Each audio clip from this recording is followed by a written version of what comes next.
Silicon city ಬೆಂಗಳೂರಿನಲ್ಲಿ deadly murder ನಡೆದಿದೆ. ಮಂತ್ರಿ ಮಾಲ್ನ ಹಿಂಭಾಗ ಯುವತಿಯ ಕತ್ತು ಸೀಳಿ ಭೀಕರವಾಗಿ ಕೊಲೆ ಮಾಡಿರುವಂತಹ ಘಟನೆ ನಡೆದಿದೆ.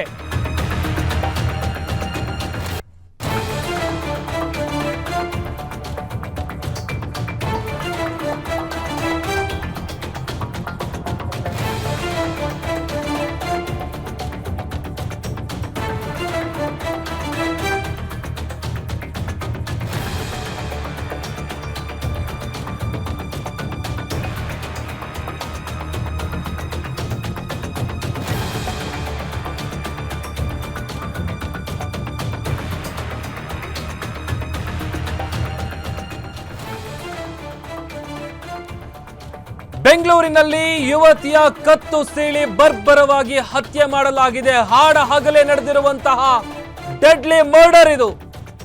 ಮಂತ್ರಿ ಮಾಲ್ನ ಹಿಂಭಾಗದಲ್ಲಿ ನಡೆದಿರುವಂತಹ ಘಟನೆ. ಹರಿತವಾದ ಆಯುಧದಿಂದ ಯುವತಿಯ ಕತ್ತನ್ನ ಸೀಳಿದ್ದಾರೆ. ಬೈಕ್ನಲ್ಲಿ ಬಂದು ಯುವತಿಯನ್ನ ಬರ್ಬರವಾಗಿ ಕೊಲೆ ಮಾಡಿರುವಂತಹ ಘಟನೆ ಮಂತ್ರಿ ಮಾಲ್ನ ಹಿಂಭಾಗದಲ್ಲಿ ನಡೆದಿದೆ. ಬೈಕ್ನಲ್ಲಿ ಬಂದು ಯುವತಿಯ ಕತ್ತನ್ನ ಕೊಯ್ದಿದ್ದಾನೆ ಯುವಕ. ಮಂತ್ರಿ ಮಾಲ್ ಬಳಿ ಇರುವ ಇಂದಿರಾ ಕ್ಯಾಂಟೀನ್ ಅಲ್ಲಿ ನಡೆದಿರುವಂತಹ ಘಟನೆ ಇದು. ಬೆಂಗಳೂರಿನಲ್ಲಿ ಹಾಡ ಹಗಲೇ ಯುವತಿಯ ಬರ್ಬರ ಕೊಲೆ ಆಗಿದೆ. ಹರಿತವಾದ ಆಯುಧದಿಂದ ಯುವತಿಯ ಕತ್ತನ್ನ ಕೊಯ್ದು ಡೆಡ್ಲಿ ಕೊಲೆ ಮಾಡಲಾಗಿದೆ. ಯಾವ ಕಾರಣಕ್ಕಾಗಿ ಕೊಲೆ ಮಾಡಿದ್ದಾರೆ ಆ ವಿಚಾರ ಇನ್ನೂ ಕೂಡ ಗೊತ್ತಾಗಿಲ್ಲ. ಆದರೆ ಬೆಂಗಳೂರಿನಲ್ಲಿ ಕಾನೂನು ಸುವ್ಯವಸ್ಥೆ ಎಷ್ಟರ ಮಟ್ಟಿಗೆ ಹದಗೆಟ್ಟಿದೆ ಅಂದ್ರೆ ಹಾಡ ಹಗಲೇ ನಡೆದಿರುವಂತಹ ಘಟನೆ ಇದು. ನೋಡ್ತಾ ಇದ್ದಂತೆ ಯುವತಿಯ ಕತ್ತು ಸೀಳಿ ಕೊಲೆ ಮಾಡಲಾಗಿದೆ.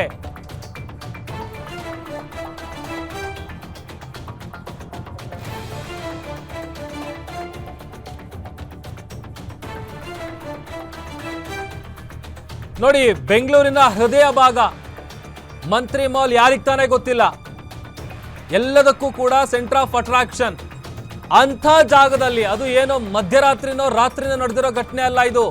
ಹಾಡ ಹಗಲೇ ಜನ ಓಡಾಡಬೇಕಾದ್ರೆ ನಡೆದಿರುವಂತಹ ಕೊಲೆ ಇದು. ಎಷ್ಟರ ಮಟ್ಟಿಗೆ ಕಾನೂನು ಸುವ್ಯವಸ್ಥೆ ಹದಗೆಟ್ಟಿದೆ ನೋಡಿ. ಸದ್ಯ ವಿಚಾರ ಗೊತ್ತಾಗ್ತಾ ಇದ್ದಂತೆ ಮಲ್ಲೇಶ್ವರಂ ಪೊಲೀಸರು ದೌಡಾಯಿಸಿದ್ದಾರೆ ಅನ್ನುವಂತ ಮಾಹಿತಿ ಕೂಡ ಸಿಗ್ತಾ ಇದೆ. ಮಂತ್ರಿ ಮಾಲ್ನ ಹಿಂಭಾಗ ಇಂದಿರಾ ಕ್ಯಾಂಟೀನ್ ಇದೆ, ಅಲ್ಲಿ ನಡೆದಿರುವಂತಹ ಘಟನೆ ಇದು. ಬೈಕ್ನಲ್ಲಿ ಬಂದಂತಹ ಯುವಕರು ಈ ಕೃತ್ಯ ಎಸಗಿದ್ದಾರೆ. ಆ ಯುವತಿ ಯಾರು, ಬಂದಂಥವ್ರು ಎಷ್ಟು ಜನ ಬಂದಿದ್ರು, ಅದೆಲ್ಲ ಡೀಟೇಲ್ಸ್ ಬಹುಶಃ ಆನಂತರದಲ್ಲಿ ಗೊತ್ತಾಗುತ್ತೆ. ಸದ್ಯ ಸ್ಥಳಕ್ಕೆ ಮಲ್ಲೇಶ್ವರಂ ಪೊಲೀಸರು ದೌಡಾಯಿಸಿದ್ದಾರೆ.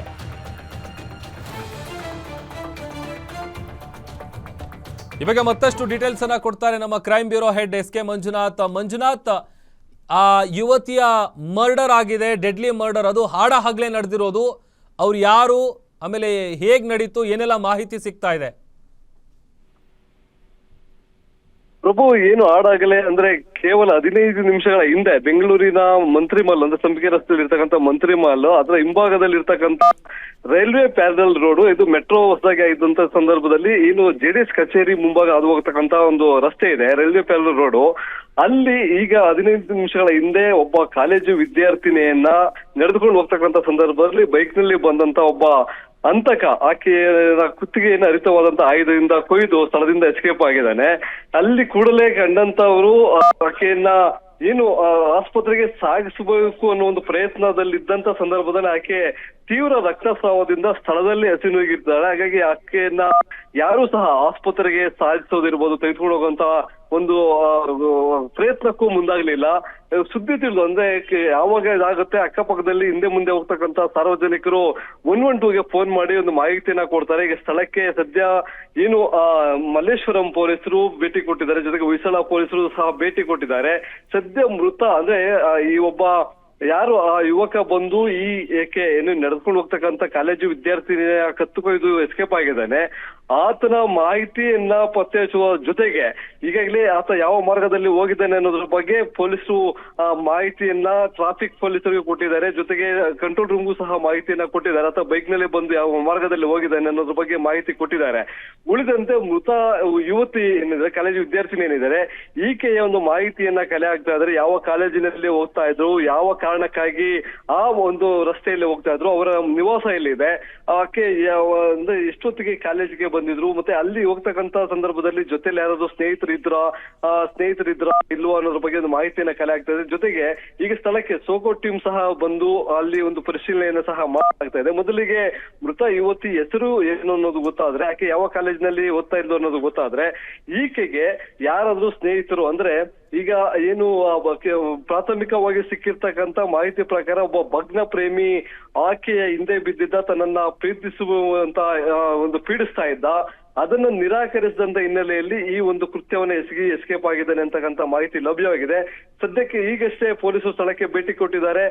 ಆಕೆಯ ಒಂದು ಮೃತದೇಹವನ್ನ ಮರಣೋತ್ತರ ಪರೀಕ್ಷೆಗೆ ರವಾನೆ ಮಾಡಿ ಅಂತಕನ ಪತ್ತೆಯಾದಂತ ಬಳಿಕ ನಿಖರವಾದಂತ ಮಾಹಿತಿ ಈ ಕೊಲೆಗೆ ಯಾವ ಕಾರಣಕ್ಕಾಗಿ ಈ ಕೊಲೆಯನ್ನ ಮಾಡಿದ ಅನ್ನೋದು ಬೆಳಕಿಗೆ ಬರಲಿದೆ. ಪ್ರಭು, ಮಂಜುನಾಥ್, ಒಬ್ಬ ಯುವಕ ಮಾತ್ರ ಬಂದಿದ್ದ ಅಥವಾ ಆತನ ಜೊತೆಗೆ ಬೇರೆ ಯಾರಾದ್ರೂ ಇದ್ರ ಆ ಬಗ್ಗೆ ಏನಾದ್ರೂ ಡೀಟೇಲ್ಸ್ ಗೊತ್ತಾಗಿದೆ? ಆಮೇಲೆ ವಿದ್ಯಾರ್ಥಿನಿ ಬ್ಯಾಗ್ ಕೂಡ ಅಲ್ಲೇ ಇದ್ದಂಗೆ ಕಾಣ್ತಾ ಇದೆ.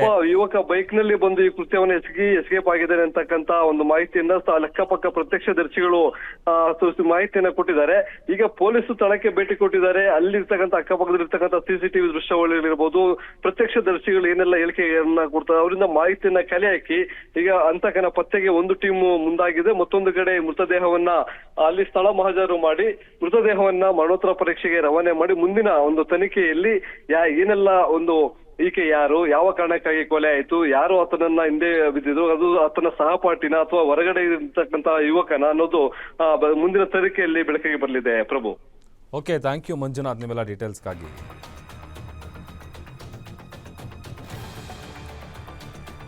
ನೋಡಿ, ದೃಶ್ಯದಲ್ಲಿ ನಾವು ಗಮನಿಸ್ತಾ ಇದ್ದೀವಿ, ಫೋಟೋದಲ್ಲಿ ಬ್ಯಾಗ್ ಕೂಡ ಅಲ್ಲೇ ಇದ್ದಂಗೆ ಕಾಣ್ತಾ ಇದೆ. ಬಹುಶಃ ಆ ವಿದ್ಯಾರ್ಥಿನಿಯ ಬ್ಯಾಗ್ನಲ್ಲಿ ಏನಾದರೂ ID ಕಾರ್ಡ್ ಏನಾದರೂ ಇತ್ತು ಅಂತಂದರೆ ಯಾವ ಕಾಲೇಜಲ್ಲಿ ಓದ್ತಾ ಇದ್ರು, ಏನು ಓದ್ತಾ ಇದ್ರು, ಅವರ ಹೆಸರೇನು, ಆಮೇಲೆ ಅವರು ಎಲ್ಲಿರೋದು, ಯಾವ ಕಾರಣಕ್ಕಾಗಿ ಯಾರು ಬಂದಿದ್ರು, ಈ ಎಲ್ಲ ವಿಚಾರಕ್ಕೆ ಸಂಬಂಧಪಟ್ಟಂತೆ ಒಂದು ಕಡೆ ಈಗ ಮಲ್ಲೇಶ್ವರಂನ ಪೊಲೀಸರು ಸ್ಥಳಕ್ಕೆ ದೌಡಾಯಿಸಿದ್ದಾರೆ.